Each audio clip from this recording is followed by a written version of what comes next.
In this video, I'm going to teach you how to edit header in Elementor.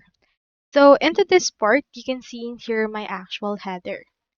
So onto this, you can head over and edit it. If you can't see this part in here of your actual WordPress or Elementor, you can head over to a new tab and search for myelementor.com, then sign in or sign up if you do not have an account yet.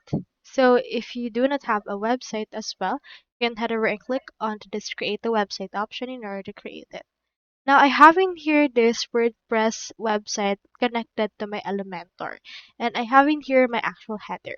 You can head over and click onto this header, click onto this plus icon right here in order to add a block if you would want, or you can also click onto this and edit it like selecting a parent block, rows, and the likes.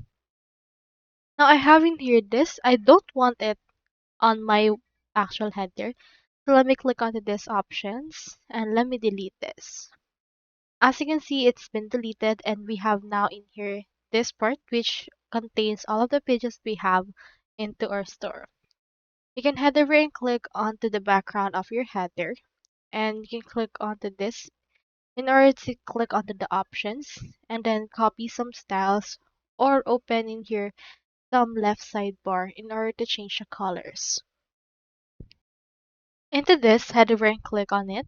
You can see in here that we have the block.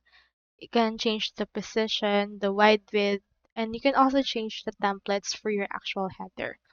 So in here, you can also click on any element under the header and you can click onto the block and you can change its styles. Like for example, the color of the text, the background of that. Let's head over and change the color of the text into pink. Now as you can see, it's been changed. So you can head over and tweak the elements that you have added right here on your header if you would want. So that's how you edit header in Elementor. Hope you helped.